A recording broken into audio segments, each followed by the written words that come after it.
باتیں قبول نہیں کی، اور اس طرح کی بہت ساری من گھڑت بے تکی باتیں، در حالی کہ خود کربلا اور عاشورہ کو جو منابع ہیں اہل تسنن کی بڑی کتابیں جو طبقہ اولیٰ کی کتابیں مانی جاتی ہیں، بخاری ہے، مسلم ہے، اس کے بعد پھر ترمذی، ابن ماجہ، ابو داؤد، سنن نسائی، پھر امام مسلم بن حجاج اور امام اسماعیل بخاری کے اساتید ابن ابی شیبہ ہے، عبدالرزاق ہیں، باقی بڑے بڑے محدثین، یہاں تک کہ امام احمد ابن حنبل، اور آگے آ جائیے تو علی متقی ہندی کنز العمال میں، اور امام طبرانی جن کی ولادت 260 ہجری میں ہوئی اور ان کی وفات 360 ہجری میں ہوئی، یہ معجم الاوسط تحریر کی، معجم صغیر، معجم کبیر، کربلا کے حالات کو، واقعات کو، کربلا کی ان دقتوں کو، ان صراحتوں کو ختمی مرتبت کی، کربلا سے متعلق، عاشورہ سے متعلق، حسین علیہ السلام سے متعلق، اصحاب حسین علیہ السلام سے متعلق جو گفتگو ہے، اسے سب نے بیان کیا، بڑے بڑے محدثین نے، پیغمبر کی کئی 100 احادیث کو جمع کیا گیا ان کتابوں سے، یہ سب چیزیں میں موجود ہیں، لیکن حقائق کو جس طرح سے میری خواہش تھی کہ میں اس مقام پر ان چیزوں کو بھی تفصیل سے وضاحت سے بیان کروں، لیکن کچھ ایسی صورتحال بنی کہ ہم زیادہ بیان نہ کر سکے۔ پہلا دن اس مناسبت کا خیال رکھا، 7 سفر کی وجہ سے، اور کل کی مجلس میں پھر صورتحال ایسی نہیں تھی کہ اس سلسلے کو بڑھایا جاتا، اور پھر آج کا دن چونکہ کل کے دن جو بات شروع ہوئی اس کو آگے لے کے چلنا ہے۔ یہ موضوع تفسیر تاریخ کربلا جو اہم موضوع ہے، اسے پرسوں سے جو ہم سب راولپنڈی میں شروع ہوگا سیٹرڈے میں، وہاں پہ میں تفصیل کربلا کے علل و اسباب، رموز، انسانی تہذیبوں پر کربلا کے اثرات، کربلا کے حقیقی عوامل، کردار حسین علیہ الطیب والثناء، کربلا میں کربلا سے پہلے بنو امیہ کا کردار، تمام تر جہتوں کو، دقتوں کو میں چاہوں گا کہ ان 4 سے 5 دنوں میں بالتفصیل وضاحت کے ساتھ بیان کروں۔ آج کی گفتگو سابقہ کل کی گفتگو کے تسلسل میں اصحاب حسین علیہ الطیب والثناء سے متعلق میں نے یہ جملہ عرض کیا کل آپ کی خدمت میں کہ امام حسین نے اپنی امامت کے 11 سالوں میں پورے 3 بر اعظموں میں، پوری اسلامی سرزمین سے، حج کے ذریعے سے باقی مقامات پر، روئے زمین کے تمام انسانوں میں سے شریف ترین، غیور ترین، شجاع ترین، پاکیزہ ترین، بامعرفت ترین، ذمہ دار ترین افراد کا انتخاب کیا، اور پھر ان کا ایک گلدستہ بنایا، وہ 72 کہ مسلسل بشر ان کی طرف بڑھتا چلا جا رہا ہے، کربلا کی طرف، عاشورہ کی طرف، ان کا ذکر قیامت تک اسی تسلسل سے، جیسے جوش ملی آبادی نے کہا کہ انسان کو بیدار تو ہو لینے دو، حسین شناسی کے لیے انسان کے ذہن کی بیداری شرط ہے، سویا ہوا انسان کبھی بھی حسین شناس نہیں ہو سکتا۔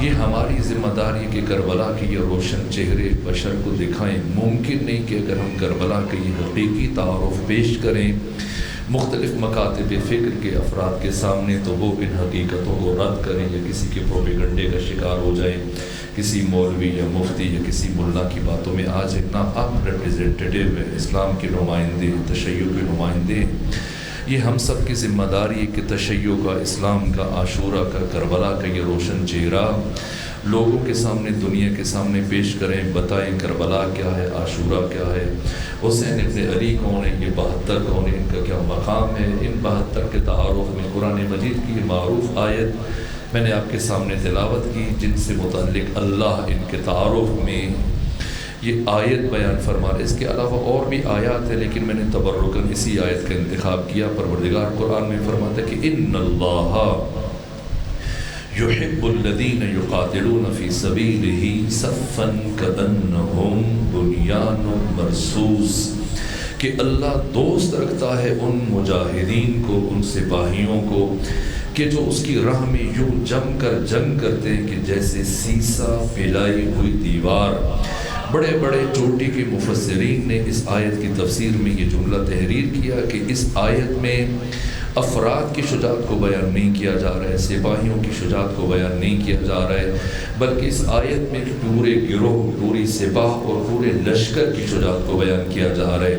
ہرگز سپاہیوں کی اور افراد کی شجاعت کو بیان نہیں کیا جا رہا ہے، لشکر کے وصف کو بیان کیا جا رہا ہے۔ لشکر اور سپاہ کا تعارف کروایا جا رہا ہے کہ ایک ایسی سپاہ، ایک ایسی حزب، ایک ایسا لشکر، ایک ایسا گروہ جس کے تمام تر افراد نے، تمام تر سپاہیوں نے کندھے سے کندھا ملا کر، شانے سے شانہ ملا کر اپنے دور کے باطل اور طاغوت کا مقابلہ کیا، اور اس لشکر کے کسی ایک سپاہی نے بھی معمولی کمزوری کا مظاہرہ نہیں کیا۔ اگر بات پہنچی ہے اور تمہید استوار ہو گئی ہے تو اب آئیے قرآن مجید کی آیات کے تناظر میں باقی تاریخ بشری کو نظر انداز کرتے ہوئے، تاریخ اسلام کی باقی جنگوں سے غض بصر کرتے ہوئے، صرف ہم قرآن مجید کی آیات کے تناظر میں اس آیت قرآن کا مصداق دیکھنے کی، تلاش کرنے کی کوشش کرتے ہیں کہ وہ کون سا ایسا لشکر ہے تاریخ قرآنی میں کہ جو قرآن کی اس عظیم ترین آیت کا مصداق بننے کی صلاحیت رکھتا ہے۔ اس لیے کہ اگر ہم اس آیت کا مصداق تلاش نہ کر سکے تو قرآن مجید کی حقانیت زیر سوال چلی جائے گی، قرآن مجید کی صداقت زیر سوال چلی جائے گی، قرآن مجید کی سچائی پر لوگ انگشت نمائی کریں گے کہ قرآن ایسی افسانوی باتیں کرتا ہے، ایسی خیالی باتیں کرتا ہے جن کا عالم خارج میں، عالم حقیقت میں کوئی وجود نہیں ہے۔ اس لیے لامحالہ ہمیں ایک ایسا مصداق تلاش کرنا ہوگا کہ جو اس آیت کا حقیقی مصداق بن سکے۔ قرآن مجید نے جو لشکر بیان کیے، جن احزاب کا ذکر کیا، سب سے پہلے جناب موسیٰ کا لشکر۔ جناب موسیٰ جب اپنے لشکر کو لے کے چلے، فرعون کے سامنے سے جب آپ نے مقاومت کی اور اس کے بعد اپنے لشکر کو لے کے چلے راتوں رات، اور اس مرحلے پر پہنچے جب سامنے دریا نیل تھا، اور جیسے ہی دریا نیل پر اپنے لشکر کو لے کے آئے تو سب نے تانا زنی شروع کر دی، اس لیے کہ پیچھے پیچھے فرعون کا لشکر بھی آ رہا تھا، اور سب کے سب نے، سپاہیوں نے موسیٰ پر تنقید شروع کر دی کہ اے موسیٰ آپ ہمیں کہاں لے کر آ گئے کہ پیچھے آگ ہے، آگے پانی ہے، ہم تو ہلاک ہو گئے، ہم تو مر جائیں گے، نابود ہو جائیں گے، مٹ جائیں گے۔ ایک مرتبہ انہوں نے تانا زنی شروع کی تو جناب موسیٰ نے ان کی باتوں کو سننے کے بعد فرمایا پریشان نہ ہو، اور یہاں حضرت موسیٰ نے اپنا عصا پانی میں مارا، راستہ بنا۔ جیسی ایک راستہ بنا، آپ کو یہودیوں کا مزاج پتہ ہے، بنی اسرائیل کا انداز پتہ ہے، فوراً سے نخرہ بازی شروع کر دی، نہ ہم تو ایک راستے سے نہیں گزریں گے، ہم تو 12 قبیلے ہیں، الگ الگ راستوں سے جائیں گے، ہمیں 12 راستے چاہیے۔ جناب موسیٰ نے مزید 11 مرتبہ عصا مارا، اور جب یہ 12 راستے تیار ہوئے تو یہ 12 قبیلے ان میں سے ٹہلتے ہوئے، چلتے ہوئے صحیح و سالم دریا نیل کے دوسری سمت پہنچ گئے۔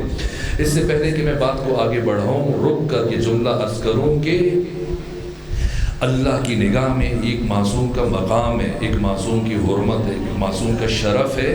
یہ ایک معصوم کی طاقت کو قرآن مجید بیان کر رہا ہے کہ ایک معصوم 12 قبیلوں کو نجات دے سکتا ہے، یہ اس معصوم کی صلاحیت ہے۔ اور وہ 12 کے جو فخر موسیٰ ہے، جو شرف جناب موسیٰ ہے، اگر ایک موسیٰ، ایک معصوم 12 قبیلوں کو نجات دے سکتے ہیں تو کیا 12 مل کر ایک قبیلے کو نجات نہیں دے سکتے؟ صحیح و سالم جناب موسیٰ لے کے چلے، اور جب جیسے ہی اپنے لشکر کو پہنچایا دوسرے سمت تو آپ کے پیچھے فرعون کا لشکر آ رہا تھا، انہوں نے دیکھا راستے سے بنے ہوئے ہیں، یہیں سے سپاہی گزر رہے ہیں، چلے ہم بھی اپنی سپاہ کو ان راستوں میں ڈالتے ہیں۔ اور جیسے ہی فرعون کا سارا لشکر ان راستوں کے اندر داخل ہوا، دریا نیل میں خدا نے پانی کو ملنے کا حکم دیا، جیسے ہی پانی ملا فرعون کا سارا لشکر غرق ہو گیا، تباہ و برباد ہو گیا، نابود ہو گیا، ختم ہو گیا۔ یہاں پر قرآن مجید نے جو اس واقعے کو بیان کیا، میں دست ادب جوڑ کر سوال کرتا ہوں کہ کیا جناب موسیٰ کے سپاہیوں میں سارے کے سارے اچھے تھے؟ نہ، برے بھی تھے، جو برابر تانا زنی کر رہے تھے اور آپ کی حکم عدولی کر رہے تھے اور آپ کی توہین اور بے ادبی کی مرتکب ہو رہے تھے۔ اور کیا فرعون کے ساتھ اس کے سارے ساتھی برے تھے؟ نہ، خود قرآن گواہی دے رہے اچھے بھی تھے، جو بار بار اسے تذکر دے رہے تھے، امر بالمعروف کر رہے تھے، اسے سمجھا رہے تھے کہ ایسا نہ کرو، موسیٰ کو ان کے حال پر چھوڑ دو۔ اور جب جناب موسیٰ کے ساتھ سب برے نہیں تھے، سب اچھے نہیں تھے، کچھ برے بھی تھے، اور فرعون کے ساتھ سب کے سب برے نہیں تھے، کچھ اچھے بھی تھے، قرآن مجید گواہی دے رہا ہے۔ لیکن کیا ہوا کہ جناب موسیٰ کے ساتھ جو برے تھے وہ بھی نجات پا گئے، اور فرعون کے ساتھ جو اچھے تھے وہ بھی غرق ہو گئے۔ تو کیا یہ عدل الہی کے خلاف نہیں ہے؟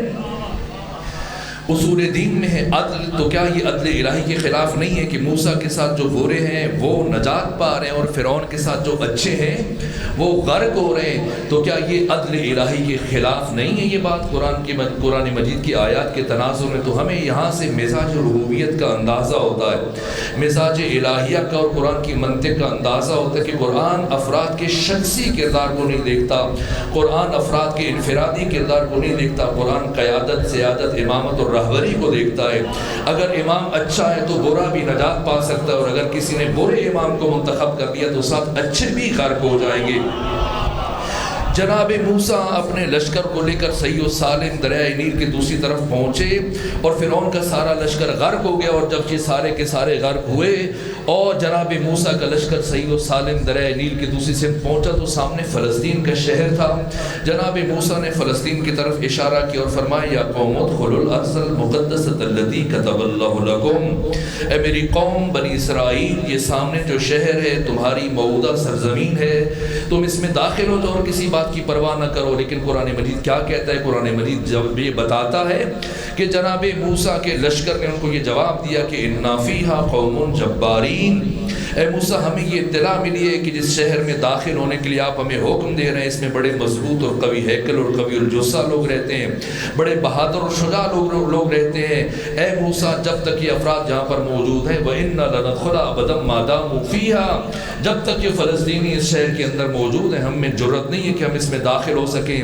اے موسیٰ اگر آپ کو جہاد کا اتنا ہی شوق ہے فَسَبَنْتَ وَرَبُّكَ فَقَاتِلَا إِنَّا هَاهُنَا قَاعِدُونَ، آپ خود چلے جائیں، اپنے رب کو لے کے چلے جائیں، دونوں جا کر وہاں پر لڑ لیں۔ اِنَّا هَاهُنَا قَاعِدُونَ، ہم تو یہاں سے ہلنے والے نہیں ہیں، ہم تو یہیں پر بیٹھے ہوئے ہیں۔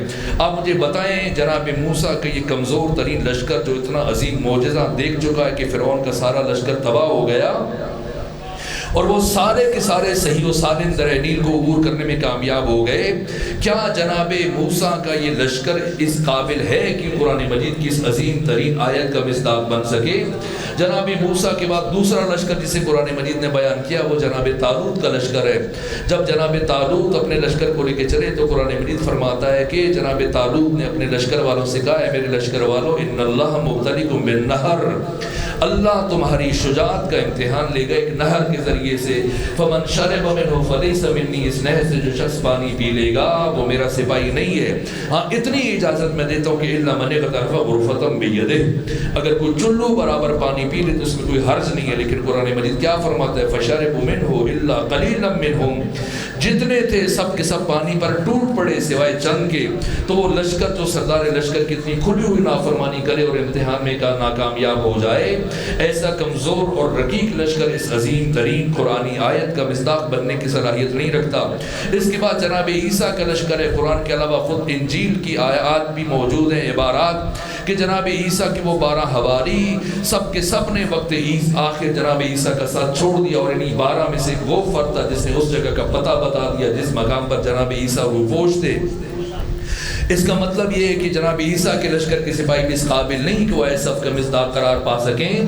اب باقی انبیاء کا دور ختم ہوا، ختمی مرتبت کے دور کا آغاز ہوا۔ اسلام کی سب سے پہلی جنگ بدر ہے، اور جنگ بدر میں قرآن مجید جہاں پر شجاعوں کی تعریف بیان کر رہا ہے، اور ظاہر ہے کہ اس جنگ میں 70 دشمن قتل ہوئے، اور بڑے ان 70 میں سے جو بڑے پہلوان تھے 35 افراد ان کو تنہا علی ابن ابی طالب علیہ آلاف طیبہ والسلام نے قتل کیا۔ عتبہ کو، شیبہ کو، ولید کو، حنظلہ کو، سعد کو، بڑے بڑے جو پہلوان تھے، یہاں تک کہ امیر شام کا نانا کا بھائی شیبہ، اس کا ماموں ولید، اس کا بھائی حنظلہ، سب کو جنگ بدر میں مولا متقیان نے اپنی شمشیر سے موت کے گھاٹ اتارا۔ 35 کو صرف اپنی تلوار سے قتل کیا، باقی 35 کو ان کے قتل میں جو صحابہ کرام شامل تھے ان کے ساتھ بھی مولا متقیان کی نصرت شامل تھی۔ قرآن مجید جنگ بدر میں آنے والے شجاعوں کی تعریف کرتے ہوئے ساتھ یہ بھی بیان کر رہا ہے باقی افراد سے متعلق کی یجادلونک فی الحق بعدما تبین کانما یساقون الی الموت وهم ینظرون، کہ جنگ بدر میں امر حق کے ظاہر ہو جانے کے باوجود ایک گروہ ایسا بھی تھا کہ جو راستے میں آپ کے ساتھ جھگڑتے ہوئے چل رہا تھا، تو جو سپاہی خود سردار لشکر کے ساتھ امام الانبیاء سید الرسول ختمی مرتبت کے ساتھ جھگڑتے ہوئے چل رہے ہوں، ایسا کمزور لشکر، ایسا غیر منظم لشکر، ایسا بے ادب اور بد تہذیب لشکر، وہ ہرگز اس عظیم ترین قرآنی آیت کا مصداق بننے کی صلاحیت نہیں رکھتا۔ جنگ بدر کے بعد دوسرے مرحلے میں جنگ احد ہے۔ قرآن مجید جنگ احد میں آنے والے بعض افراد کی شجاعت کو بیان کر رہا ہے، اور پہلے مرحلے میں انہی افراد کی وجہ سے کامیابی ہوئی، لیکن جب عبداللہ بن جبیر کی سرپرستی میں ختمی مرتبت نے جو 50 تیر انداز پہاڑ کی گھاٹی میں بٹھائے ہوئے تھے اور فرمایا تھا کہ ہم جنگ جیت جائیں یا ہار جائیں، تم نے اپنے مقام سے حرکت نہیں کرنی ہے،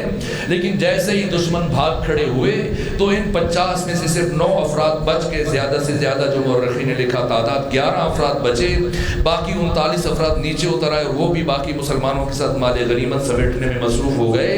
یہاں تک اس دوران میں پہاڑی کا چکر کاٹ کے اکرمہ بن ابو جہل نے اور خالد بن ولید نے جب دوبارہ سے حملہ کیا، اور مسلمان جو اپنی تلواروں کے نیاموں میں ڈال چکے تھے اس اچانک حملے کو تحمل نہ کر سکے اور اس طرح سے بھاگے کہ قرآن مجید فرما رہا ہے کہ استسعدون ولا تلون علی احد والرسول یدعوکم فی اخراکم، کہ جنگ احد میں تم پہاڑ کے اوپر چڑھے چلے جا رہے تھے، رسول پیچھے پیچھے تمہیں آواز دے رہے تھے، مگر تم رسول کی آواز پر لبیک نہیں کہہ رہے تھے۔ یہاں تک کہ جب سب بھاگ کھڑے ہوئے جنگ احد میں، جیسا قرآن مجید بیان فرما رہا ہے، تو مولانا شبلی نعمانی جیسی شخصیت نے بھی لکھا کہ جب سب ختمی مرتبت کا ساتھ چھوڑ کے بھاگ گئے تو میدان جنگ میں یا نبی نظر آ رہے تھے یا علی نظر آ رہے تھے، اور ختمی مرتبت نے آواز بلند کی، جیسے شاہ عبدالحق محدث دہلوی نے لکھا کہ پیغمبر گرامی اسلام جب تنہا رہ گئے جنگ احد میں، ایک مرتبہ آواز بلند کی، یا علی مرا عظیم جماعت نگہدار، حق کے نصرت را بجا آورد کے وقت نصرت، اے علی کافروں کی اس جماعت سے مجھے بچا، آج کے دن مدد کا حق ادا کر دے، کہ آج کے دن تیری مدد کی ضرورت ہے۔ آج فتوے لگائے جاتے ہیں، یا علی مدد کہنا بدعت ہے، صرف اور صرف یا اللہ مدد۔ اگر فتوہ لگانا ہے تو سب سے پہلے رسول اسلام پر، امام الانبیاء پر، سید الرسول پر، ختمی مرتبت پر فتوہ لگائیے، جو جنگ احد میں فرما رہے ہیں یا علی مرا عظیم جماعت نگہدار، حق کے نصرت را بجا آورد کہ وقت نصرت، اے علی کافروں کی اس جماعت سے مجھے بچا، آج کے دن اپنی مدد کا حق ادا کر دے کہ آج کے دن تیری مدد کی ضرورت ہے۔ شاہ عبدالحق محدث دہلوی نے مدارج النبوہ میں یہ جو 3 جملے لکھے ختمی مرتبت کے، اگر ان 3 جملوں کو خلاصہ کیا جائے اور سمیٹا جائے اور ایک جملے میں بیان کیا جائے تو ختمی مرتبت نے جنگ احد میں یہی تو فرمایا نا، یا علی مدد، یا علی مدد ختمی مرتبت کی سنت ہے، نہ صرف پیغمبر گرامی اسلام باقی انبیاء علیہ السلام کی سیرت و سنت ہے۔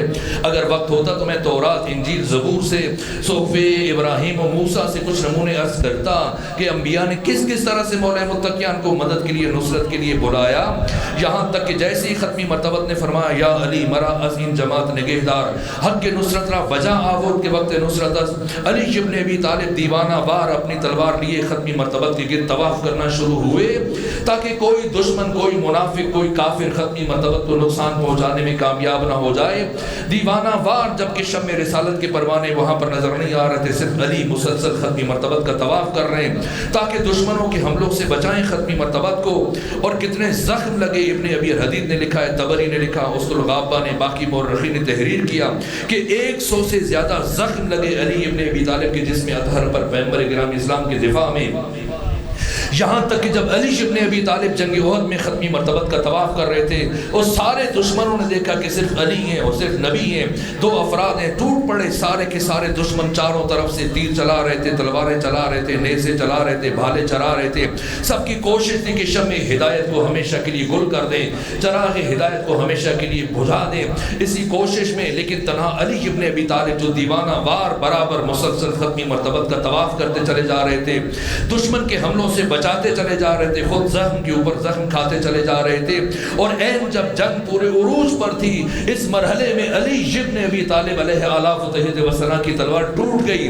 مجھے بتائیں دنیا کا بڑے سے بڑا شجاع، بڑے سے بڑا بہادر اگر میدان جنگ میں این جب جنگ پورے عروج پر اس کی تلوار ٹوٹ جائے کیا کرے گا؟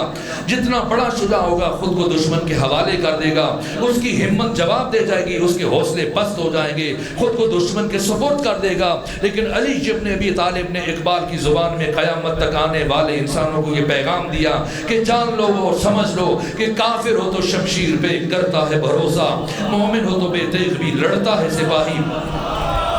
تلوار ٹوٹ چکی ہے لیکن ہمت جوان ہے۔ علی ابن ابی طالب علیہ آلاف و تحیت و ثنا نے اس ٹوٹی ہوئی تلوار کے ساتھ بعض دشمنوں کو اپنے موقعوں سے، بعض دشمنوں کو اپنے ٹھوکروں سے، بعض دشمنوں کو اپنے گھوڑوں کی ٹاپوں سے، بعض دشمنوں کو اس ٹوٹی ہوئی تلوار کے ساتھ مقابلہ کرنا شروع کیا۔ اور جب خدا سبحان نے یہ منظر دیکھا کہ ادھر میرا اکیلا شیر اور وہ بھی نہتا اور برابر میں ہزاروں کا دشمن اور دشمنوں کا لشکر اور وہ بھی پوری طرح اسلحہ جنگ سے لیس، تو پروردگار عالم نے اس مرحلے میں آسمان سے تلوار اتاری جس کا نام ذوالفقار تھا۔ اور پھر سورہ حدید میں اس کا ذکر فرمایا وَأَنزَلْنَا الْحَدِيدَ فِيهِ بَأْسٌ شَدِيدٌ وَمَنَافِعُ لِلنَّاسِ کہ ہم نے آسمان سے لوہے کو اتارا۔ امت مسلمہ غور کرے، قرآن کا ترجمہ لکھنے والے غور کریں، مفسرین قرآن مجید غور کریں کہ وہ کون سا لوہا ہے جو اتر رہا ہے زمین پر، اس لیے کہ لوہا زمین سے نکلتا ہے، لوہا آسمان سے نہیں آتا۔ اب یا تو قرآن مجید کی اس آیت کا انکار کر دیں یا پھر تسلیم کریں کہ ایک لوہا ایسا بھی ہے جو زمین سے نہیں آیا، آسمانوں سے اتارا گیا۔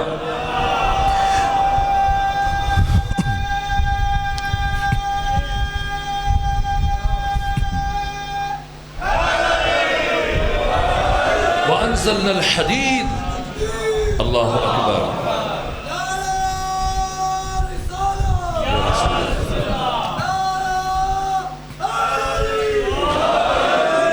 وَأَنزَلْنَا الْحَدِيدَ ہم نے لوہے کو نازل کیا، فِيهِ بَأْسٌ شَدِيدٌ جس میں شدید لڑائی ہے، وَمَنَافِعُ لِلنَّاسِ اور لوگوں کے لیے فائدے ہیں، وَلَيَعْلَمَ اللَّهُ اور اللہ جانتا ہے، مَن يَنصُرُهُ کون ہے اس کے دین کی نصرت کرنے والا، وَرُسُلَهُ اور اس کے سارے رسولوں کا مددگار کون ہے۔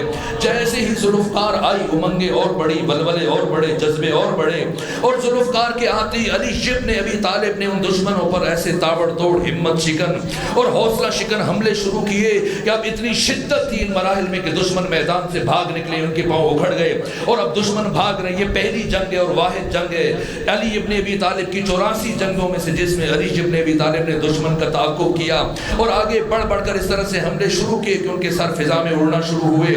آسمان کے ملائک، آسمان کے فرشتے اور آسمان کے قدسی جو علی ابن ابی طالب کی شجاعت کے مناظر آسمان کی کھڑکیاں کھول کر مشاہدہ کر رہے تھے۔ اب ان کا بھی پیمانہ سب لبریز ہو گیا۔ اب اللہ سے اجازت مانگی اور جب اللہ سے اجازت مل گئی، اب جبریل آگے آگے چل رہے تھے، باقی فرشتے پیچھے پیچھے پرواز کر رہے تھے۔ ابھی یہ فرشتے زمین پر نہیں پہنچے تھے کہ یہ ترانے آسمان اور زمین کی درمیانی فضاؤں میں گونج اٹھے، یا علی لا فتح الا علی ولا سیف الا ذوالفقار۔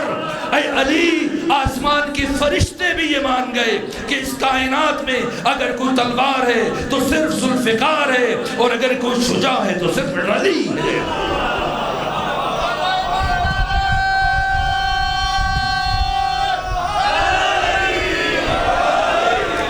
جنگ احد کے فاتح علی ابن ابی طالب ہیں۔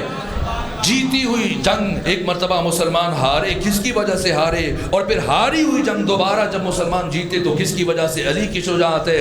لیکن قرآن مجید ان آیات میں، ان جنگوں میں جو اس آیت میں سورہ صف میں بیان فرما رہا ہے، وہ 2 4 10 20 40 50 افراد کی شجاعت کو بیان نہیں کر رہا ہے۔ قرآن مجید آیت صف میں پورے لشکر کی شجاعت کو بیان کر رہا ہے، جس لشکر کے کسی ایک سپاہی نے بھی معمولی کمزوری کا مظاہرہ نہیں کیا۔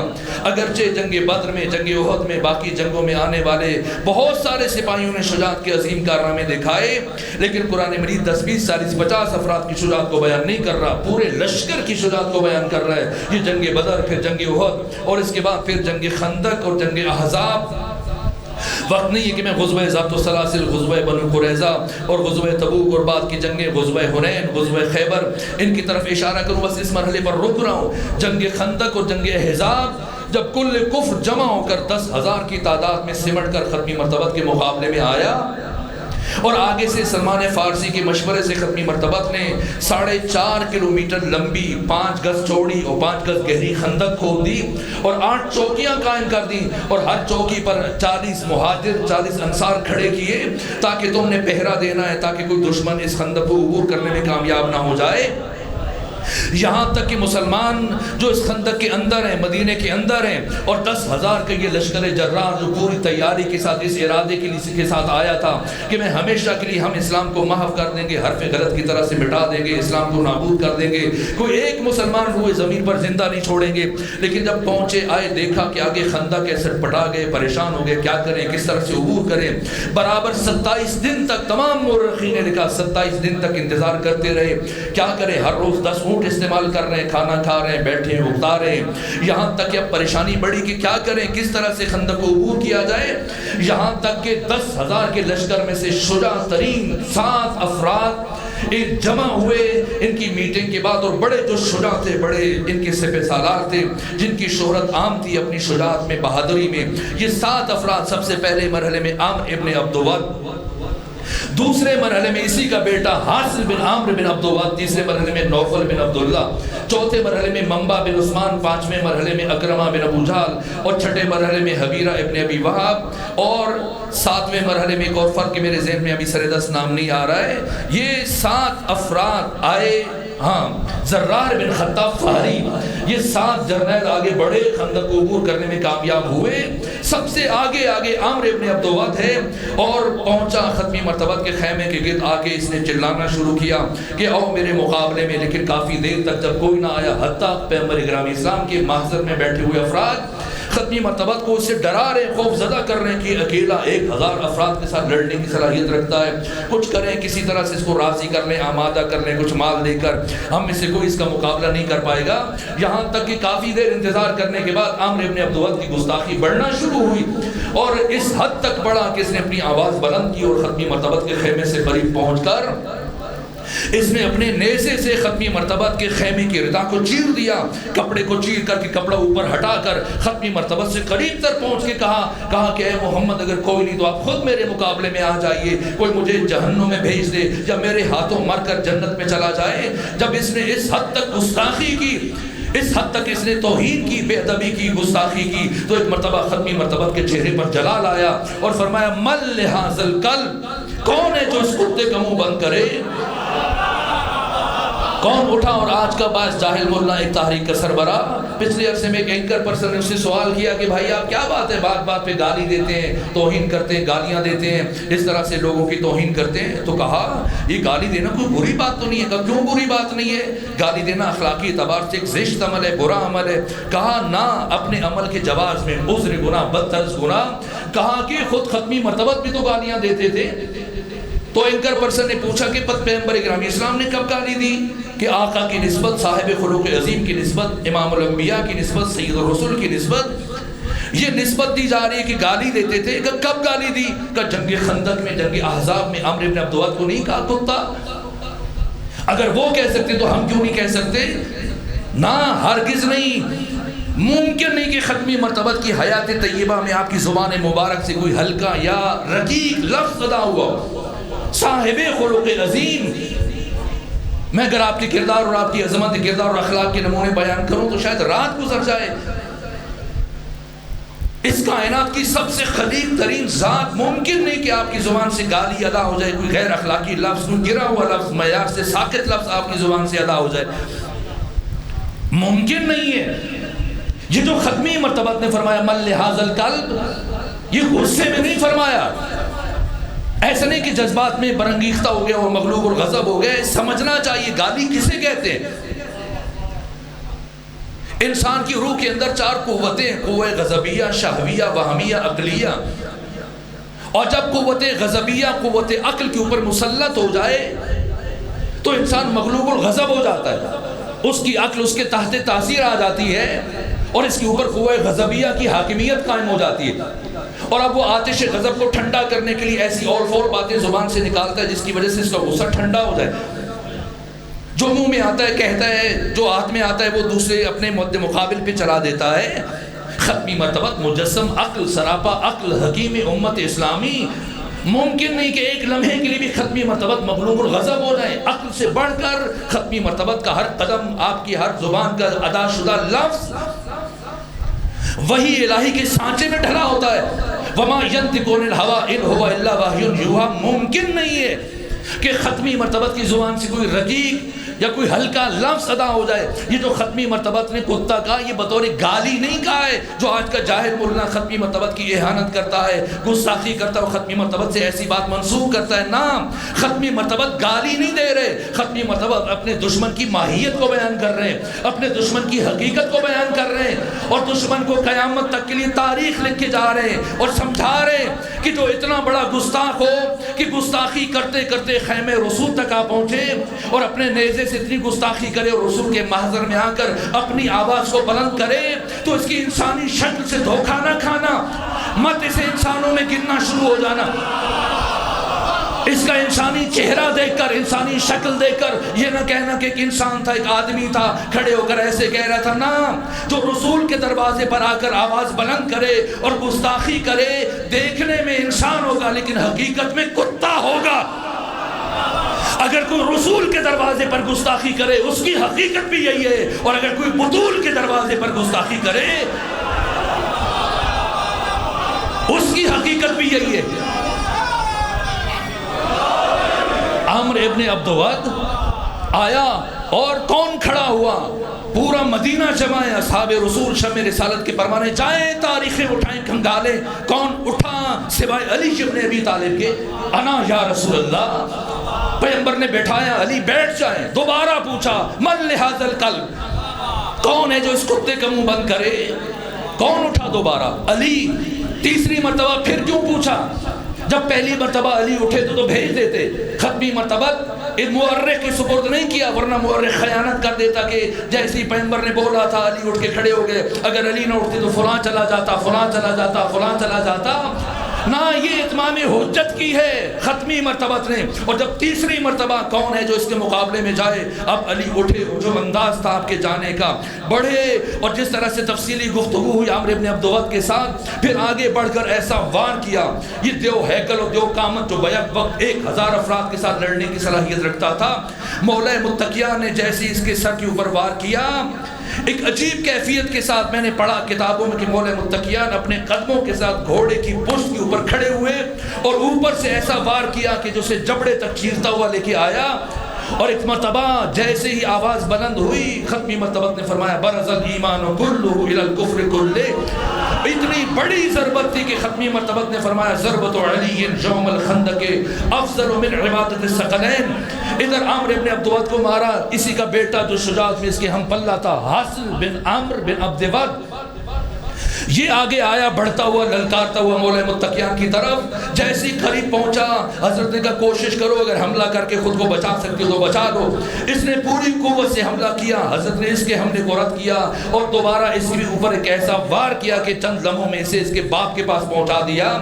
اور تیسرے مرحلے میں اب بن عثمان جو آگے بڑھ رہا تھا، حاصل کے ساتھ آگے بڑھ رہا تھا، مولا متقیہ نے حاصل پر تلوار چلائی اور اس ماہرانہ مہارت کے ساتھ مولا متقیہ نے جب دو دشمن ایک ساتھ بڑھ رہے تھے، اس کی طرف تلوار لے کے چل رہے تھے اور اتنی سرعت سے ایک تیر کمان میں جوڑا اور اس طرح سے منبع بن عثمان کو تیر مارا. وہ تیر کی وجہ سے مرا اور حاصل بن عمرو بن عبدود کی تلوار کی وجہ سے مرا. اور باقی چاروں بھاگ کھڑے ہوئے جو 7 خندق عبور کر کے آئے تھے. جب 3 علی کے ہاتھ سے قتل ہوئے، سب سے بڑی جنگ جہاں کل کفر جمع ہوا اسلام کے مقابلے میں، اصحاب کے مقابلے میں، پیغمبر اسلام کے مقابلے میں، مدینے کے اوپر اس نیت سے حملہ آور ہوا تھا کہ ایک مسلمان کو بھی زندہ نہیں چھوڑنا. 3 علی کے ہاتھ سے مرے اور باقی 4 بھاگے. اور ان بھاگنے والوں میں سے نوفل بن عبداللہ خندق عبور کرتے ہوئے زمین میں اندر گر گیا، خندق کے اندر گرا. جب خندق کے اندر گرا تو مسلمانوں نے اوپر سے پتھر مارنا شروع کیے، تیر چلانا شروع کیے. اس نے چلانا شروع کیا کہ مجھے ذلت سے نہ مارو، اگر مارنا ہی ہے تو میرے ساتھ پہلے مقابلہ کر لو، یا تم سب نیچے اتر آؤ یا کم سے کم مجھے باہر آنے دو، میرے ساتھ مقابلہ کرو، میں ذلت کے ساتھ نہیں مرنا چاہتا. لیکن اتنے افراد، 8 چوکیاں تھیں، ہر چوکی پر 80 مسلمان کھڑے تھے.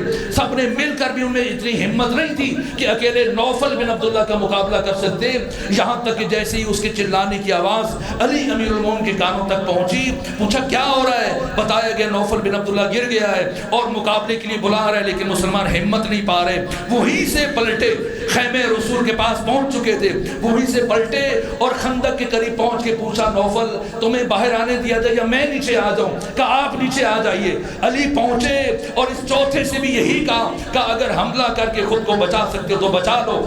اس نے حملہ کیا، لیکن اس کے اگلے ہی لمحے علی ابن ابی طالب نے ایسا وار کیا کہ اسے دو نیم کر دیا۔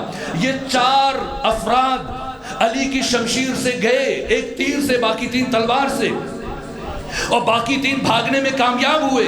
میں مسلمانوں کا حصہ بتاؤں، جنگ خندق میں مسلمانوں کا کردار بتاؤں، ان کا کارنامہ عرض کروں، کتنا حصہ ہے اس جنگ کی کامیابی میں۔ باقی 4 علی کے ہاتھ سے مرے اور 3 بھاگنے میں کامیاب ہو گئے، حبیرہ ابن ابی وہب، اکرمہ بن ابو جہل، اور تیسرا زرار بن خطاب فہری۔ جب زرار بن خطاب فہری بھاگ رہا تھا تو ایک مرتبہ کسی کے دل میں یہ خیال آیا چلو بہتی گنگا میں ہم بھی ہاتھ دھو لیں۔ 4 علی کے ہاتھ سے مرے، چلو ایک کو یہ بھاگ رہا ہے، پیچھے سے جائیں گے، اچھٹتا وہ وار کریں گے اور یہ بھی گر کے مر جائے گا اور میں بھی یہ کہنے کے قابل ہو جاؤں گا کہ میں نے بھی ایک کو مارا ہے۔ تو یہ سوچ کر کے گھوڑے کو دوڑایا، زرار بن خطاب فہری کے پیچھے پڑھے۔ امام شمس الدین ذہبی نے تاریخ اسلام میں لکھا اس واقعے کو۔ اسی طرح سے طبری نے، باقی تمام مورخین نے درج کیا، نام خود پڑھ لے، مجھے لینے کی ضرورت نہیں ہے۔ جب وہ صاحب بھاگے پیچھے اور قریب پہنچا وہ شخص، حملہ آور ہوا جو زرار بن خطاب فہری پر، تو زرار بن خطاب فہری کے ذہن میں خیال آیا کہ علی تو کبھی بھاگنے والے کا پیچھا نہیں کرتا، اس لیے کہ جو بھاگ رہا ہے وہ علی سے زندگی کی بھیک مانگ رہا ہے، اور علی کائنات کا وہ سخی ترین انسان ہے جو اپنے دشمن کو بھی رد نہیں کرتا۔ علی کا شیبہ تو نہیں ہے، تو میرے پیچھے کون آ رہا ہے؟ صرف دیکھنے کے لیے کہ میرے پیچھے کون آ رہا ہے، ذرا سا مڑ کے دیکھا، گھوڑے کو موڑا، اور جو صاحب پیچھے آ رہے تھے خیال کیا کہ یہ تو مقابلے کے لیے موڑ رہا ہے اور یہاں مجھے کون بچائے گا، کون چھڑائے گا۔ وہیں سے گھوڑے کو موڑا اور دوڑاتے ہوئے سر پر ختمی مرتبت کے خیمے میں جا کے پناہ لیے۔ یہ مسلمانوں کی شمولیت ہے۔ جنگ خندق کے فاتح صرف علی ہے، ورنہ باقی افراد سے متعلق قرآن کہہ رہے ہیں۔ میں نے اب تک کوئی حدیث نہیں پڑھی ہے، نہ کسی تاریخی کتاب سے روایت بیان کی ہے۔ بدر سے متعلق، احد سے متعلق، خندق سے متعلق، یہ ساری قرآن کی آیات ہیں۔ قرآن مجید فرما رہا ہے جنگ خندق سے متعلق، اذ جاؤوکم من فوقکم ومن اسفل منکم واذ زاغت الابصار وبلغت القلوب الحناجر وَتُظُنُّونَ بِاللَّهِ ظُنُونَا، کہ جنگ خندق اور جنگ احزاب میں جب کفر کے لشکروں نے دائیں طرف سے، بائیں طرف سے، اوپر سے، نیچے سے، چاروں طرف سے آنا شروع کیا تو مسلمانوں تمہارا عالم یہ ہوا کہ تمہاری آنکھیں پتھرا گئی اور تمہارے کلیجے اچھل کر تمہارے حلق تک آ گئے، اور نہیں معلوم تم اپنے رب کے بارے میں کیا کیا بدگمانیاں کرنے لگ گئے۔ تو وہ لشکر جس کی آنکھیں پتھرا جائیں اور جس کے کلیجے اچھل کر اس کے حلق تک آ جائیں، اور جو اپنے رب کے بارے میں بدگمانیاں کرنے لگ جائیں، ٹھیک ہے ان کی توبہ بعد میں قبول ہو گئی ہوگی، لیکن بہرحال ایسا لشکر قرآن مجید کی عظیم ترین آیت صف کا مصداق بننے کی صلاحیت نہیں رکھتا۔ اس کے بعد باقی جنگیں آپ پڑھ لیجئے، قرآن مجید کا مطالعہ کیجئے، یہاں تک کہ جنگ حنین سے متعلق فرمایا وَيَوْمَ حُنَيْنٍ اِذْ أَعْجَبَتْكُمْ كَثْرَتُكُمْ، کہ حنین کے دن مسلمانوں تمہاری کثرت پر ناز ہو گیا، جس کا نتیجہ یہ ہوا کہ جب کافروں نے حملہ کیا تو قرآن فرماتا ہے کہ مسلمان اس طرح سے بھاگ رہے تھے کہ انہیں بھاگنے کے لیے راستہ نہیں مل رہا تھا۔ ان جنگوں میں سے کون سا ایسا لشکر ہے جو اس قابل ہے کہ وہ اے سب کا مصداق قرار پا سکے؟ اب پیغمبر کا دور ختم ہوا، علی کا دور شروع ہوا۔ کیا علی امیر المومنین علیہ الاف و تحید و ثنا کے لشکر کے سپاہی اس قابل ہیں؟ آپ جانتے ہیں کہ جنگ صفین میں جب عمرو بن عاص نے اور امیر شام نے قرآن کو نیزوں میں بلند کیا تو امیر المومنین کی فوج کا بڑا حصہ خود آپ کے مخالف ہو گیا اور لا حکم الا للہ کے نعرے فضاؤں میں گونجنے لگے اور مطالبہ کیا علی آپ جنگ بند کریں ورنہ ہم آپ کو قتل کر دیں گے۔ ایسا بے بصیرت لشکر اس قابل نہیں کہ سب کا مصداق قرار پا سکے۔ امام حسن مجتبیٰ کے لشکر کے سپاہی بھی اس قابل نہیں ہے، اس لیے کہ آپ جانتے ہیں کہ وقت آخر اکثریت نے فرزند رسول کے ساتھ غداری کی، صرف 11 افراد بچ گئے تھے اور ان 11 میں سے بھی ایک وہ تھا کہ جس نے امام حسن مجتبیٰ کے نیچے سے حالت نماز میں جائے نماز کو کھینچ لیا اور آپ کی ران مطہر کو زخمی کیا خون آلود خنجر سے، زہر آلود خنجر سے، اور کئی مہینے تک حضرت مدائن میں اپنا علاج کرواتے رہے۔ اس کا مطلب یہ کہ امام حسن مجتبیٰ کے سپاہی اس قابل نہیں کہ وہ سب کا مصداق قرار پا سکیں۔ اب آپ مجھے بتائیے اگر کربلا نہ ہوتی تو سب کا مصداق کہاں سے ملتا؟ یہ کربلا ہے کہ جس نے قرآن کی لاج رکھ لی، یہ کربلا ہے کہ جس نے قرآن کی عزت کو بچا لیا، یہ کربلا ہے کہ جس نے قرآن کی حرمت کو بچا لیا، یہ کربلا ہے کہ جس نے قرآن کی صداقت کو بچا لیا۔ کہ کربلا میں 72 سپاہی آئے، مختلف قوموں سے تھے، مختلف نسلوں سے تھے، آقا بھی تھے، غلام بھی تھے، حبشی بھی تھے، غیر حبشی بھی تھے، سن و سال کا بھی ان کے درمیان فرق تھا، لیکن کیا آپ بتا سکتے ہیں کہ کسی ایک سپاہی نے بھی معمولی کمزوری کا مظاہرہ کیا؟ اس لشکر کے سب سے کم سن سپاہی کی عمر کتنی ہے؟ 6 ماہ، جس کی زندگی میں سال اور برس کا لفظ بھی نہیں ہے۔ اس 6 مہینے کے سپاہی نے بھی تیر کھایا تو مسکرا کر بتایا کہ دیکھنے میں سب سے چھوٹا ہوں لیکن میرے اندر بھی تمہیں کہیں سے کمزوری نظر نہیں آئے گی۔ یہ 72 یہ حسین ابن علی کا انتخاب ہے۔ اگر ان 72 میں سے کوئی ایک فرد بھی جلد بازی کا مظاہرہ کرتا، امام کی حکم دولی کرتا، یا بزدلی دکھاتا، یا پیر دکھا دیتا، یا کسی طرح کے خوف کا مظاہرہ کرتا، تو کربلا اسی 61 ہجری میں ہمیشہ کے لیے ختم ہو جاتی۔ شب عاشور اور مورخ کے قلم میں اتنی طاقت نہیں تھی کہ وہ تعارف کروا سکے کہ یہ 72 کون ہے۔ اس لیے حسین ابن علی نے جہاں کربلا کے ایک ایک شہید کا خود تعارف پیش کیا۔ آنے والے دنوں میں شہیدوں کا تعارف پیش کروں گا، یہاں تک کہ شب عاشور دنیا کو بتایا پہچانو میرے 72 کون ہیں۔ پہلے مرحلے میں فرمایا جاؤ میں بھی راضی، میری ماں فاطمہ زہرا بھی راضی، میرے نانا محمد مصطفیٰ بھی راضی، میرا اللہ بھی تم سے راضی۔ کیا کوئی اٹھا ہے؟ ممکن ہے مورخ یہ تجزیہ پیش کرے، اس لیے نہیں اٹھ رہے تھے کہ سب کے سب حسین ابن علی کو سردار جنت سمجھتے تھے، وارث جنت اور مالک جنت سمجھتے تھے۔ اگر اٹھ کے چلے گئے تو جنت ہاتھ سے نکل جائے گی۔ تو اب فرزند رسول نے دوسری سند جاری فرمائی، جاؤ چلے جاؤ اطمینان کے ساتھ، میں تمہیں جنت کی ضمانت دیتا ہوں۔ کیا کوئی مفتی یا 2 رکعتی ملا جنت کی ضمانت دے رہا ہے؟ وارث جنت، مالک جنت، سردار جنت جنت کی ضمانت دے رہے ہیں۔ کیا کوئی اٹھا؟ نہ، جنت کی فضا اور ہے، حسین کے قدموں میں رہنے کی۔ اس کی حقیقت کون سمجھ سکتا ہے؟ سید مہدی بحر العلوم نے فرمایا، کہا کہ اس شب میں، شب عاشور میں، ان 72 لوگ کوشف الغطا کی منزل پر فائز ہو گئے تھے۔ کسی نے امام صادق سے سوال کیا کہ اتنے تیر چل رہے تھے، اتنی تلواریں چل رہی تھیں، اصحاب حسین اس طرح سے لڑ رہے تھے، جہاں پر دشمن کا اتنا بڑا لشکر اور صرف 72 افراد اور مسلسل 7 گھنٹے تک انہوں نے جنگ کو اس طرح سے لڑتے رہے، کیسے لڑے اور اتنے زخم کیسے برداشت کیے؟ وہاں پر امام صادق نے قرآن مجید کی سورہ یوسف کی آیت تلاوت فرمائی کہ فَقَطَعْنَا أَيْدِيَهُنَّ۔ جب یوسف سامنے آئے تھے ان مصر کی خواتین کے سامنے تو سب دیکھ بھی رہی تھی لیکن انگلیاں کٹ رہی تھی اور انہیں احساس نہیں ہو رہا تھا۔ سب کے سب نے پھل کاٹنے کے بجائے اپنی انگلیاں کاٹ ڈالی۔ کہا سید مہدی بحر العلوم نے امام صادق کی حدیث بیان کی، کہا یہ 72 اس درجہ مستغرق تھے اور فنا فی ذات الحسین تھے اور عشق حسینی کی اس منزل پر تھے کہ اب انہیں کسی درد کی، کسی تکلیف کی کوئی پرواہ نہیں ہو رہی تھی۔ یہ 72 فرمایا جاؤ میں تمہیں جنت کی ضمانت دیتا ہوں۔ کہ کوئی ایک فرد بھی اٹھا؟ ممکن ہے مورخ یہ تجزیہ کر دیتا کہ آنکھوں کی شرم مانے تھی، آنکھوں کی حیا مانے تھی کہ کس طرح سے سب کی دیکھتے ہوئے دشمن جب دیکھ رہا ہے سب کی موجودگی میں امام حسین کو تنہا چھوڑ کے چلے جائیں روشنی میں۔ اس لیے سید الشہداء نے فرمایا بیٹا علی اکبر چراغ خیمہ کو گل کر دو۔ ایک چراغ بجھا، 72 چراغ جل اٹھے۔ اور سب سے پہلے مرحلے میں رسول اسلام کا بوڑھا صحابی حبیب ابن مظاہر اٹھ کر کھڑے ہوئے۔ عرض کیا فرزند رسول آپ فرما رہے ہیں ہم چلے جائیں؟ کیسے چلے جائیں؟ آج اگر آپ کو چھوڑ کے چلے جائیں قیامت کے دن آپ کے نانا محمد مصطفیٰ کو کیا منہ دکھائیں گے؟ آپ کی ماں فاطمہ زہرا کو کیا منہ دکھائیں گے؟ اور اس کے بعد زہیر ابن قین کھڑے ہوئے اور عجیب جملہ کہا یہ دنیا فانی ہے، ان قریب جو لوگ موجود ہیں انہوں نے مر جانا ہے اور انسان کی زندگی بھی ختم ہونے والی ہے۔ اگر فرض کر لیا جائے کہ یہ جہان ابدی اور سرمدی ہے اور یہ بھی طے کر لیا جائے کہ ہم نے اس جہان میں ہمیشہ رہنا ہے، اے فرزند رسول تب بھی میں اپنی جان کو آپ کے قدموں پر نچھاور کر دوں گا۔ اور پھر عابس ابن شبیب شاکری اٹھ کے کھڑے ہوئے کہ فرزند رسول یہ تو ایک جان ہے، اگر مجھے اس طرح سے قتل کیا جائے کہ میرے جسم پر تیر و تبر و نیزہ و شمشیر کے ساتھ زخم لگائے جائیں اور میرے جسم کے ٹکڑے ٹکڑے ہو جائیں، پھر ان ٹکڑوں کو جمع کر کے جلا دیا جائے اور جلانے کے بعد راکھ کو فضا میں بکھیر دیا جائے، پھر زندہ کیا جائے، پھر اسی طرح سے مارا جائے، یہاں تک کہ 70,000 مرتبہ قتل کیا جائے، پھر پھر اٹھایا جائے، اے فرزند رسول تب بھی میری ایک ہی خواہش ہوگی کہ میں اپنی جان کو آپ کے قدموں کے اوپر قربان کر دوں۔ اور اس کے بعد سعید بن عبداللہ حنفی اٹھ کے کھڑے ہوئے اور دست ادب جوڑ دی آقا کے سامنے، اور ایسا جملہ کہا کہ میں جب بھی سوچتا ہوں جناب سعید کے جملے کو مجھے اس کا کوئی جواب نہیں ملتا۔ ایک مرتبہ سعید بن عبداللہ حنفی اٹھے، کہا فرزند رسول آپ فرما رہے ہم چلے جائیں؟ کیسے چلے جائیں؟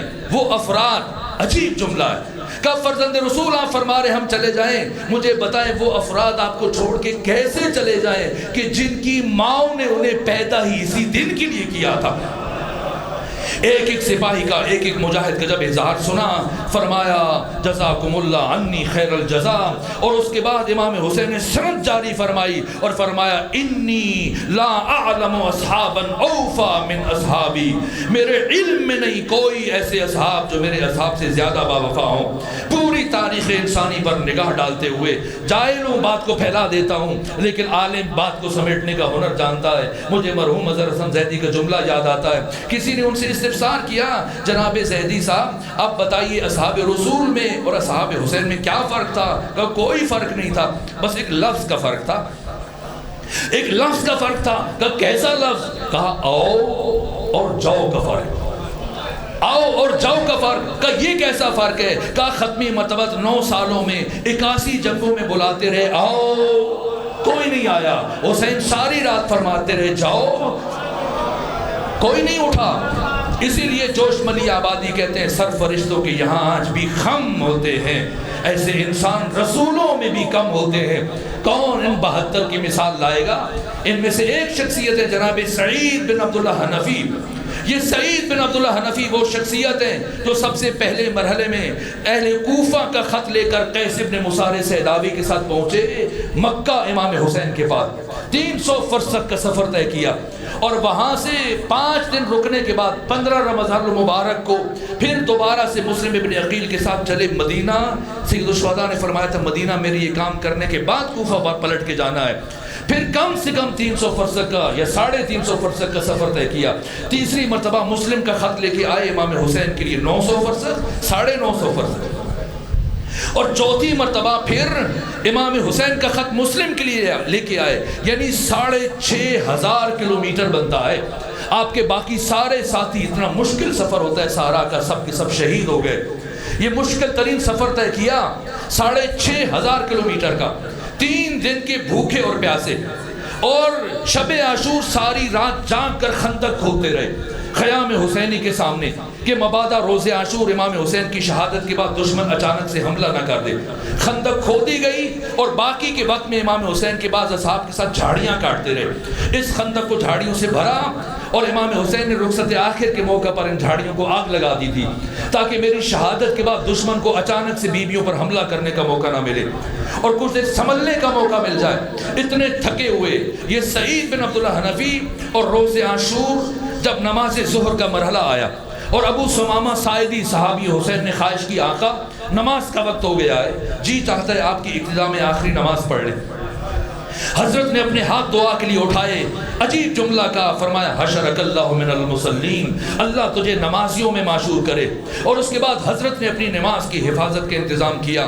عجیب انداز سے یہ نماز پڑھی گئی، آدھے سپاہی امام کے پیچھے کھڑے ہو گئے، آدھے حفاظت پر معمور ہو گئے، اور 2 شخصیتیں امام حسین کی حفاظت پر معمور تھیں، ایک زہیر ابن قین اور دوسرے سعید بن عبداللہ حنفی۔ یہ بالکل امام حسین کے روبرو کھڑے تھے۔ ادھر امام حسین نے نماز شروع کی، ادھر عمر ابن سعد نے حکم دیا ان نمازیوں پر تیر باران کرو، اور تیر چلنے لگے۔ سنیے گا مقتل کی 56 کتابیں ہیں، ابھی مخنف ہے، منہاج الدموع ہے، دمۃ الثاقبہ، نفس المعموم اٹھائیں، سب نے لکھا 70 سے زیادہ تیر جناب سعید بن عبداللہ حنفی کے جسم میں پیوست ہو گئے۔ شہید مرتضیٰ مطہری نے حماس حسینی میں تحریر کیا ہے 84 تیر جناب سعید کے جسم میں پیوست ہوئے۔ 1 2 3 4 5 7 10 یہ تیر انسان کی موت کے لیے کافی ہوتے ہیں، ورنہ 1 سے 2 تیر کافی ہوتے ہیں۔ پھر خود سوچئے گا کہ 84 تیر کھانے کے باوجود سعید بن عبداللہ حنفی کیسے کھڑے ہیں، سیسا پلائی ہوئی دیوار بن کر صرف عشق حسین میں کھڑے ہیں، اپنی قوت ارادی کے بل بوتے پر کہ مبادا اگر میں گر گیا تو کوئی تیر یوسف فاطمہ کو لگ جائے گا، کوئی تیر فرزند فاطمہ زہرا کو چھو جائے گا. اس لیے عشق حسینی میں سامنے ڈٹے رہے. اور جیسی حسین کی آواز آئی السلام علیکم ورحمۃ اللہ وبرکاتہ, اب سعید گرے, اور جب گرے تو بس ایک جملہ کا وعلیک السلام یا ابا عبداللہ الحسین. میں آپ سے پوچھوں گا کیا سعید بن عبداللہ حنفی زمین پر گرے؟ نہ اتنے تیر تھے آپ کے جسم پر کہ آپ کا جسم زمین پر نہ آیا, تیروں پر معلق ہو گیا, اور گرنے کی وجہ سے یہ تیر مزید آپ کے جسم میں اتر گئے. اب یہ کیفیت ہے 6,500 کلومیٹر کا سفر طے کرنے والے, 3 دن کے بھوکے پیاسے, شب عاشور کے جاگے ہوئے, ساری رات خندق کھودنے والے, جھاڑیاں کاٹنے والے, 84 تیر کھانے کے بعد آخری سانس چل رہی ہے جناب سعید ابن عبداللہ حنفی کی, اور رخ کیا حسین ابن علی کی طرف, اور عجیب سوال کیا اوفیت یا ابا عبداللہ, اوفیت یا ابا عبداللہ, اے حسین ابن علی کیا میں نے وفا کی؟ اے حسین ابن علی کیا میں نے حق ادا کیا؟ شہید مرتضیٰ مطہری کہتے ہیں اتنا کچھ کرنے کے بعد سعید کیوں پوچھ رہے ہیں کیا میں نے حق ادا کیا؟ کہ اس لیے کہ سعید کو حسین کی معرفت حاصل ہو چکی ہے. سعید جانتے ہیں کہ بشر اتنا کچھ کر کے بھی حق کے حسین ابن علی ادا نہیں کر سکتا. جیسے ہی سعید نے کہا اوفیت یا ابا عبداللہ, میں نے بحار الانوار کی 98 نمبر جلد میں چھٹے امام کی حدیث پڑھی ہے کہ اہل جنت 70,000 سال میں ایک مرتبہ سردار جنت حسین ابن علی کے چہرے کی زیارت کا شرف حاصل کیا کریں گے. لیکن جیسے ہی سعید نے روز عاشور امام حسین سے کہا اوفیت یا ابا عبداللہ, اے فرزند رسول کیا میں نے آپ کے ساتھ وفا کی؟ لبہ حسین میں جنبش پیدا ہوئی. فرمایا انت امامی فی الجنہ, اے سعید تو جنت میں ہمیشہ میری نگاہوں کے سامنے رہا کرے گا. بس میں نے گفتگو سمیٹ دی. روز عاشور سعید بن عبداللہ حنفی نے یہ جملہ کہا آقا حسین سے, اور یہی بات ایک شہید کی ماں نے سید سجاد سے پوچھی تھی. جب اسیروں کا یہ قافلہ پلٹ کر واپس مدینے پہنچا تھا تو ام البنین اپنے پوتے فضل کی انگلی پکڑ کے آگے بڑھ رہی تھی, اور سید سجاد کے پاس جب یہ مخدرہ پہنچی ہیں اور سلام کرنے کے بعد جو سب سے پہلی بات پوچھی ام البنین نے کہا اے سید سجاد میرا دل تڑپ رہا ہے, بس اتنا بتا دیں کیا کربلا میں میرے بیٹے عباس نے اپنے آقا حسین کے ساتھ وفا کی یا وفا نہیں کی؟ رونے لگے سید سجاد. کہا ام البنین آپ نے وہ بات پوچھی جس نے میرے دل کو رلا دیا. ام البنین ایک بات سنے پھر خود دیکھیں آپ کے بیٹے نے کربلا میں کیا کیا, اور میرے بابا حسین کی نگاہ میں آپ کے فرزند عباس کا مقام کیا تھا. کہ سید سجاد بتائیں. کہا ام البنین جب ہمیں کربلا سے اسیر کر کے شام کی طرف لے کے جا رہے تھے تو راستے میں عمر ابن سعد کی سواری میرے ساتھ ساتھ چل رہی تھی. اثناء سفر میں عمر ابن سعد نے میرے بابا کے قاتل شمر ابن ذوالجوشن کو بلایا, اور بلانے کے بعد میرے بابا کے قتل کی کیفیت پوچھی. اے شمر بتا روز عاشور جب تو حسین کو قتل کر رہا تھا تب حسین کی حالت کیا تھی؟ کیا تم سے حسین کی کوئی گفتگو ہوئی, کوئی کلام ہوا؟ تو کہا کہ شمر نے عمر ابن سعد کو یہ بتایا کہ اے عمر ابن سعد روز عاشور حسین ابن علی جب اپنی شمشیر پر, اپنی قبضہ شمشیر پر پیشانی کو ٹیک کر بیٹھے ہوئے تھے, میں حسین کے قتل کے ارادے سے آگے بڑھا اور میں نے حسین کو کندھوں سے دھکا دیا. حسین پشت کے بل زمین پر گرے, حسین پشت کے بل خاکے کربلا پر گرے, اور میں آگے بڑھ کر حسین کا گلا کاٹنے کے لیے حسین کے سینے پر سوار ہوا. حسین نے آنکھیں کھول کر میرا چہرہ دیکھا, اور جب حسین نے مجھے دیکھا مجھ سے کہا اے شمر بڑی اونچی جگہ پر بیٹھا ہے, اے شمر بڑی بلند جگہ پر بیٹھا ہے. اے شمر مجھے اچھی طرح سے یاد ہے بچپنے میں میرے نانا محمد مصطفیٰ جب مجھے گود میں بٹھا کر مجھ سے پیار کیا کرتے تھے تو میرے قمیض کے بٹن کھول دیتے تھے اور مجھے سینے سے چومنا شروع کرتے تھے, پھر میرے گلے کے بوسے لیتے تھے, میرے رخسار کے بوسے لیتے تھے, میرے لبوں کے, میرے پیشانی کے بوسے لیتے تھے. تب میرے نانا محمد مصطفیٰ نے مجھے بتایا تھا اے حسین تجھے کائنات کا شقی ترین فرد قتل کرے گا جس کے چہرے پر چیچک کے داغ ہوں گے, جس کا چہرہ خنزیر کے جیسا ہوگا. کہا میں وہی علامتیں تمہارے چہرے میں دیکھ رہا ہوں. شبر کہتا ہے جیسی میں نے حسین کی یہ باتیں سنی مجھے اتنا غصہ آیا, میں نے حسین کی داڑھی کو بائیں ہاتھ سے پکڑا اور دائیں ہاتھ سے میں نے حسین کے رخسار پر تماچے مارنا شروع کیے. کہ اسی اثناء میں حسین کی چھوٹی سی بچی دوڑتی ہوئی مقتل میں آ گئی. پھر میں نے اس بچی کو الگ کیا.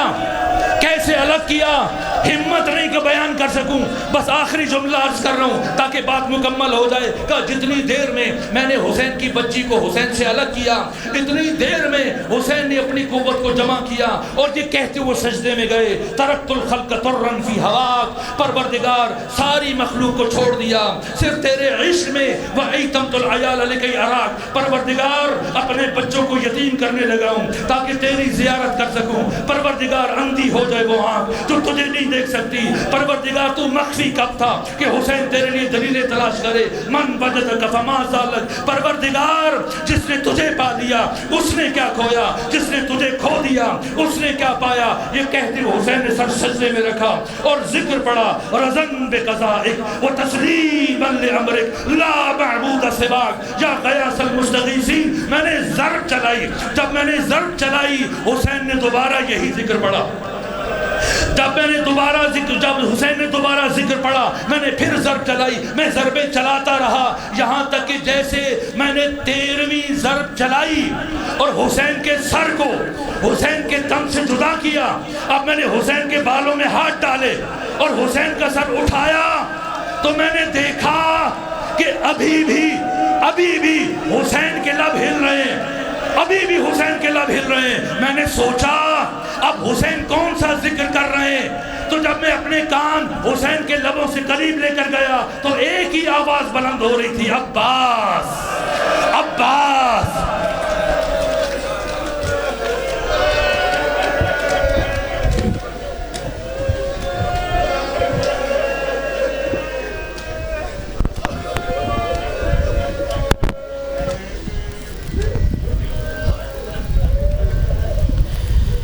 13 سفر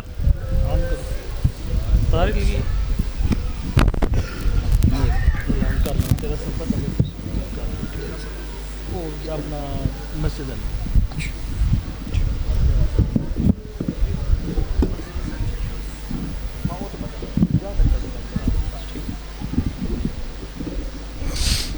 مومنین گرامی تشریف فرما ہوں. عشرہ صفر المظفر کی آج جیسا کہ آپ کو علم ہے کہ 30 محرم الحرام سے عشرہ صفر المظفر کا آغاز ہوا تھا اور آج اس سلسلے کی آخری مجلس عزا اور تیزی سے اپنے اختتامی مراحل کی جانب یہ عشرہ صفر المظفر گامزن ہے. اور اب سے کچھ لمحوں میں سرمایہ ملت جعفریہ جناب ذاکر غلام عباس جپا آج کے عشرہ صفر المظفر کی اس آخری مجلس سے اپنا صدارتی خطاب فرمائیں گے. مومنین گرامی، عشرہ صفر المظفر کی ان مجالس میں جن جن احباب کا تعاون شامل حال رہا، جن جن بھائیوں نے یہ صف عزا بچھانے سے لے کر یہ لائٹیں لگانے، یہ بینر لگانے، بالخصوص وحدت اسکاؤٹس کے نوجوان جو پرخلوص طور پر ہمارے ساتھ اس سفر میں شریک رہے، میں تہہ دل سے ان کا مشکور ہوں. اس کے علاوہ انتظامیہ کے اہلکار، امام بارگاہ کی انتظامیہ، ساؤنڈ والے برادران، جتنے بھائیوں نے دامے درمے سخنے قدمے جن افراد نے ہمارے ساتھ اس عشرے میں تعاون کیا، ان سب کے لیے دعا گو ہیں. پروردگار مولا حسین کا خالق و مالک اللہ ان کو کبھی کسی کا محتاج نہ فرمائے. میں دعا گو ہوں کہ پروردگار بالخصوص ان مجالس عشرہ کے بانی میجر سید شفاعت شاہ صاحب اور بالخصوص ذیشان اور اس کے بچوں کو مولا صحت زندگی عطا فرمائے. بالخصوص آج اس کے بچے سید شہنشاہ حسین، آج اس کا روز ولادت ہے. 9 صفر المظفر کو اس کی پیدائش ہوئی تھی اور مولا حسین کے صدقے میں اس سال اسے مولا نے بیٹی بھی عنایت کی ہے، جناب سیدہ کی کنیز. پروردگار ان کی زندگیوں میں برکت عطا فرمائے اور انہیں جناب سیدہ کے بچوں کا عزادار بنائے. مالک و مولا جتنے بہن بھائیوں نے ہمارے ساتھ اس سفر میں، خصوصاً وحدت اسکاؤٹس کی، مجھے ابھی وحدت اسکاؤٹس کی جو خواتین جو اہلکار تھیں، جو خواتین اسکاؤٹس تھیں جنہوں نے ہمارے ساتھ تعاون کیا، مولا ان کی توفیقات میں بھی اضافہ فرمائے۔ اہلیان علاقہ کا میں بہت مشکور ہوں۔ تمام ماتمی تنظیمیں، انجمن غلامان اہل بیت، زوار ماتمی دستہ غلامان اہل بیت، انجمن فروغ عزاداری حسین، مرکزی دستہ کاروان حر، مرکزی ماتمی دستہ راولپنڈی، انجمن شباب علی اکبر، اور جتنے ماتمی تنظیمیں، اور آج کی تنظیم بالخصوص ہمارے مہمانان جناب ماتمی تنظیم العباس کٹڑی باوا لاہور، وہ انشاءاللہ آپ سے کچھ دیر میں وہ نوحہ خوانی کریں گے، اور میں آپ سب کا مشکور ہوں ایک بار پھر تہہ دل سے کہ آپ نے ہمارے ساتھ اس عشرے میں بے پناہ تعاون فرمایا۔ پروردگار حسین کا خالق اللہ آپ سب کو کبھی کسی کا محتاج نہ فرمائے۔ میں ملتمس ہوں سرمایہ ملت جعفریہ بحر المصائب ذاکر علی جناب ذاکر غلام عباس جپا سے کہ وہ تشریف لائیں اور اس بے کفن کا جنازہ برآمد کروائیں کہ جس کی بے کفنی کو یاد کر کے آج بھی پردہ غیبت میں ہمارے زمانے کا امام فریاد کر رہا ہے، جناب ذاکر غلام عباس جپا۔ بر محمد و آل محمد بلند تر صلوات۔